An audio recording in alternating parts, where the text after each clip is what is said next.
Serious, what secret could destroy your life if it got out?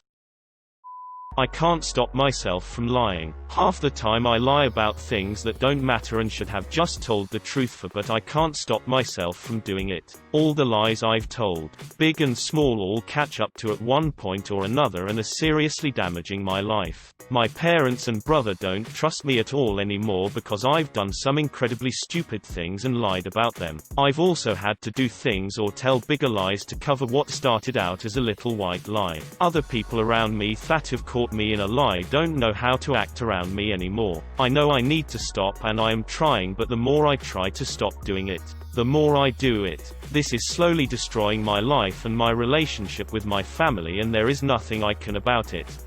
Compulsive lying is considered a psychological disorder. I know it would probably be hard, but you could try to get your parents to let you get help for it. Well, I am from India and I have evidence to a 726.8 crore rupee scam that my former company did that basically robbed millions of students a chance at a good livelihood. I was put in the scam by the company, and when I said I will not and I resigned, the company told me that they will destroy my life if I made it public. I was 22 at that time and was scared. The owner of the company is related with police officers and literally they can screw my life easily, but not a single day goes by when I don't think about it. This is an odd one, but here goes. My present location. I'm currently estranged from my family and recently got some cash in an insurance settlement. If my mother found out, she'd come running for a share of it so fast that it'd break the sound barrier. Like traveling from the sun would be like, bitch, yo, slow down. I've pretty much had to hide it and become a ghost. Right now all of my mail comes to a PO box and only 3 people know the address of where I'm staying at. And for you enterprising folks who want to track my IP, it routes through a cell tower about 30 miles away from where I actually am. Oh, and unrelated to the estrangement, my and my female cousin used to I have not paid income taxes in a decade. I don't get any withholding. I don't know how it got away from me like that. At this point I'm afraid to ask.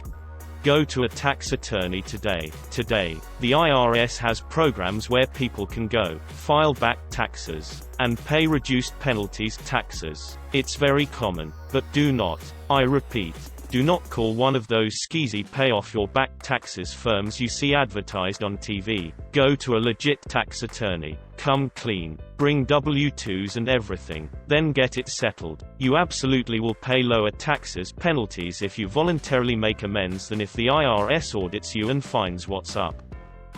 I occasionally, as in pretty much daily, go on Omegle and do roleplays as a 25-year-old woman who's into being tied up. I'm an otherwise straight 22-year-old man and I have no idea what's wrong with me. The fact that my brother, my father, and I know that my mom has been cheating on my dad for the past 3 years. It's a complicated situation. I hit a smallish lottery a few mil a little while back and told absolutely no one, family and friends included. I took a bunch of steps to secure my kids' futures and we live a very comfortable but not lavish life. I'm pretty generous with the people around me. I think that they just think I'm doing very well career-wise or something illegal under the table. I justify it by thinking that if this was general knowledge amongst friends and family it would ruin relationships. My priority needed to be my kids. I am employed by a company that allows people to work remotely. They only hire in specific states in the US. Not only do I not live in one of those states, I don't even live in the US. I am a US citizen but am currently not in the US, and it's because of this job and the shitty economy in the country I'm in I get to live a pretty damned lavish life. For every $1 United States dollar it's worth about 600% more here because the currency is weak, getting weaker, and it's just cheap as shit to live here anyways. I've been working for months and I've had some close calls. I screwed up a couple of times and they questioned me about it. I had to lie.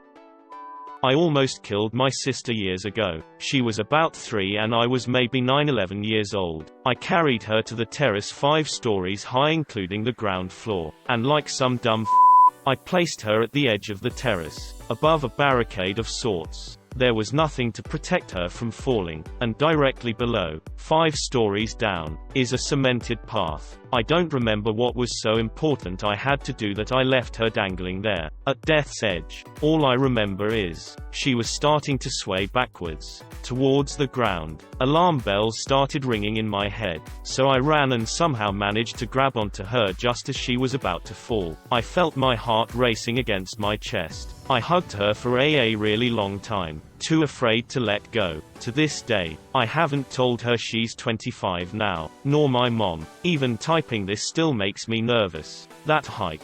How a baby's body would have ended up splattered all over the hard cemented pathway. How I could be institutionalized. How my family would have disowned me. How I would have missed watching her grow up. Still haunts me. It developed an irrational fear in me, of carrying babies around, even if I'm not the one carrying them, or even if there is no height involved.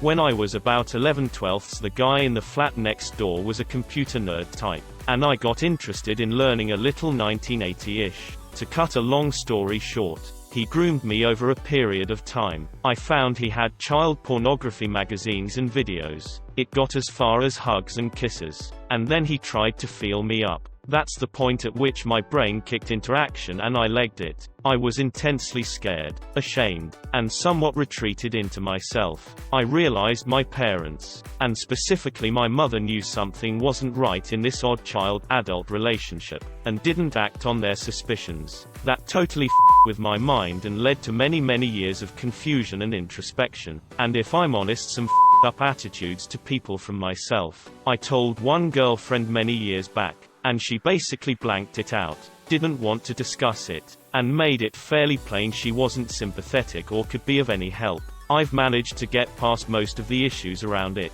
but I sometimes find myself watching TV films or documentaries where the grooming subject comes up and hits me again. Watching the Ray Donovan series brought it up, specifically where Bunchy has problems dealing with his past abuse. One scene I had to get up and leave the room before I went off and burst into tears in front of my wife. She paused it too so I wouldn't miss anything. I have gained some good things. I am quietly proud that I am assured of my sexuality straight without any difficulties in having gay friends. That could have gone very differently. I have a family, and have learnt to be sociable, and have managed to create some level of trust with people. It still burns inside though at times. I have sort of accepted that it's something I will take with me to the grave.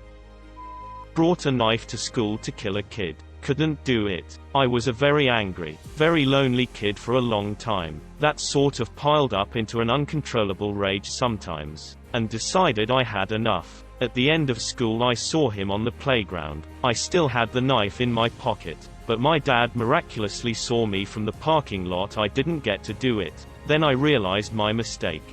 This is actually the most up one. I'm glad your dad saw you.